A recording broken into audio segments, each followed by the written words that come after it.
Hi ಎಲ್ರಿಗೂ ನಮಸ್ಕಾರ. Cooking magic YouTube ಚಾನಲ್ಗೆ ಸ್ವಾಗತ. ನಾನಿವತ್ತು ಫ್ರೂಟ್ ಕಸ್ಟರ್ಡ್ ಅನ್ನ ಯಾವ ರೀತಿ ಮಾಡ್ಕೊಳ್ಳೋದು ಅಂತ ತೋರಿಸ್ಕೊಡ್ತೀನಿ. ಈ ವಿಡಿಯೋ ನೋಡೋಕ್ಕೂ ಮುಂಚೆ ನಮ್ಮ ಚಾನಲ್ನ ಸಬ್ಸ್ಕ್ರೈಬ್ ಆಗಿಲ್ಲ ಅಂದ್ರೆ ಪ್ಲೀಸ್ ಸಬ್ಸ್ಕ್ರೈಬ್ ಆಗಿ. ವಿಡಿಯೋ ಇಷ್ಟವಾದರೆ ಲೈಕ್ ಮಾಡಿ, ಶೇರ್ ಮಾಡಿ. ಹಾಗಾದ್ರೆ ಬನ್ನಿ ಯಾವ ರೀತಿ ಮಾಡ್ಕೊಳ್ಳೋದು ಅಂತ ನೋಡ್ಕೊಂಡ್ ಬರೋಣ. ಮೊದಲಿಗೆ ನಾನಿಲ್ಲಿ ಒಂದು ಅರ್ಧ ಲೀಟರ್ ಆಗುವಷ್ಟು ಹಾಲನ್ನ ತಗೊಂಡಿದ್ದೀನಿ. ಈಗ ಇದಕ್ಕೆ ಒಂದು 2 ಸ್ಪೂನ್ ಆಗುವಷ್ಟು ಕಸ್ಟರ್ಡ್ ಪೌಡರ್ ಅನ್ನ ಹಾಕೊಳ್ತಾ ಇದ್ದೀನಿ. ಈ ಕಸ್ಟರ್ಡ್ ಪೌಡರ್ಗೆ ಒಂದು 3 ಸ್ಪೂನ್ ಆಗುವಷ್ಟು ಹಾಲನ್ನ ಹಾಕಿ ಇದನ್ನ ಚೆನ್ನಾಗಿ ಮಿಕ್ಸ್ ಮಾಡಿ ಹಾಲಿಗೆ ಹಾಕೊಳ್ಳೋಣ. ಈ ಕಸ್ಟರ್ಡ್ ಪೌಡರ್ನ ಹಾಗೆ ಹಾಲಿಗೆ ಹಾಕೊಂಡ್ರೆ ಗಂಟಾಗಿ ಹಾಗೆ ಉಳ್ಕೊಳ್ತೆ, ಚೆನ್ನಾಗಿ ಮಿಕ್ಸ್ ಆಗೋದಿಲ್ಲ. ಆದ್ರಿಂದ ಇದಕ್ಕೆ ನೀರು ಅಥವಾ ಹಾಲನ್ನ ಹಾಕಿ ಒಂದ್ಸರಿ ಇದನ್ನ ಚೆನ್ನಾಗಿ ಕಲಸ್ಬಿಟ್ಟು ಮತ್ತೆ ಹಾಲಿಗೆ ಹಾಕೊಳ್ಬೇಕು.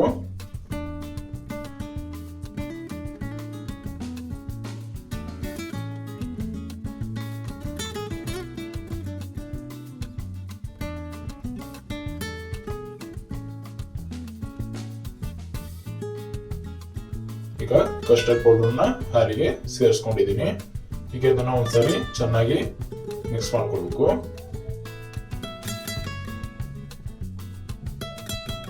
ಮಿಕ್ಸ್ ಮಾಡಿದ ನಂತರ ಇದಕ್ಕೆ 1 ಕಪ್ ಆಗುವಷ್ಟು ಸಕ್ಕರೆಯನ್ನ ಹಾಕ್ತಾ ಇದ್ದೀನಿ. ನಿಮ್ಗೆ ಸಿಹಿ ಎಷ್ಟು ಬೇಕೋ ಅಷ್ಟು ಸಕ್ಕರೆಯನ್ನ ಹಾಕೊಳ್ಳಿ. ಈಗ ಇದನ್ನು ಕೂಡ ಒಂದ್ ಸ್ವಲ್ಪ ಮಿಕ್ಸ್ ಮಾಡ್ಕೊಳ್ಳೋಣ.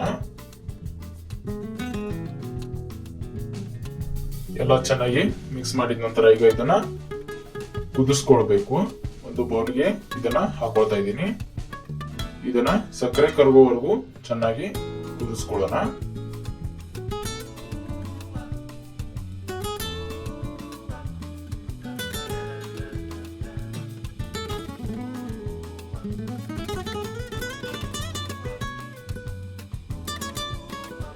ನೋಡಿ, ಹಾಲು ಈಗ ಕುದಿ ಬಂದಿದೆ. ಇದನ್ನ ಈಗ ಸರಿ ಚೆನ್ನಾಗಿ ಮಿಕ್ಸ್ ಮಾಡ್ಕೊಳ್ಳೋಣ. ಎಲ್ಲ ಚೆನ್ನಾಗಿ ಮಿಕ್ಸ್ ಮಾಡಿದ ನಂತರ ಇದನ್ನ ಒಂದು 10 ನಿಮಿಷ ತಣ್ಣಗಾಗ್ಲಿಕ್ಕೆ ಬಿಡೋಣ. ನೋಡಿ, ಹಾಲು ತಣ್ಣಗಾಗಿದ ನಂತರ ಈಗ ಇದನ್ನ ಒಂದು ಬೌಲ್ಗೆ ಹಾಕ್ತಾ ಇದ್ದೀನಿ.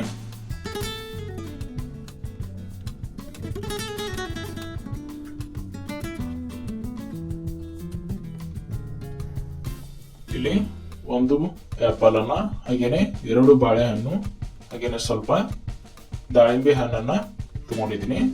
ಈಗ ಇದನ್ನ ಈ ಕಸ್ಟರ್ಡ್ ಹಾಲಿಗೆ ಸೇರಿಸ್ಕೊಳ್ತಾ ಇದ್ದೀನಿ.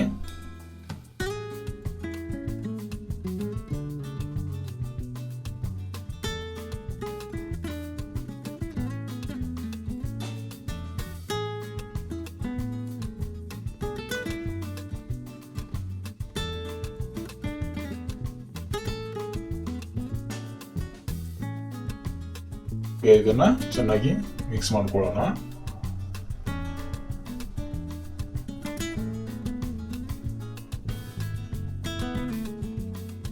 ನಂತರ ಅದಕ್ಕೆ ಸ್ವಲ್ಪ ಗೋಡಂಬಿಯನ್ನ ಸಣ್ಣದಾಗಿ ಕಟ್ ಮಾಡಿಬಿಟ್ಟು ಹಾಕೊಳ್ತಾ ಇದ್ದೀನಿ. ಹಾಗೇನೆ ಸ್ವಲ್ಪ ಪಿಸ್ತಾವನ್ನು ಕೂಡ ಹಾಕೊಳ್ತಾ ಇದ್ದೀನಿ. ನೋಡಿದ್ರಲ್ಲ ಫ್ರೂಟ್ ಕಸ್ಟರ್ಡ್ ಅನ್ನ ಯಾವ ರೀತಿ ಮಾಡ್ಕೊಳ್ಳೋದಂತ. ಈ ವಿಡಿಯೋ ಇಷ್ಟವಾದ್ರೆ ಲೈಕ್ ಮಾಡಿ, ಶೇರ್ ಮಾಡಿ. ನಮ್ಮ ಚಾನಲ್ನ ಸಬ್ಸ್ಕ್ರೈಬ್ ಆಗಿಲ್ಲ ಅಂದ್ರೆ ಪ್ಲೀಸ್ ಸಬ್ಸ್ಕ್ರೈಬ್ ಮಾಡ್ಕೊಳ್ಳಿ. ಮತ್ತೆ ಮುಂದಿನ ವಿಡಿಯೋದಲ್ಲಿ ಸಿಗ್ತೀನಿ. ಧನ್ಯವಾದಗಳು.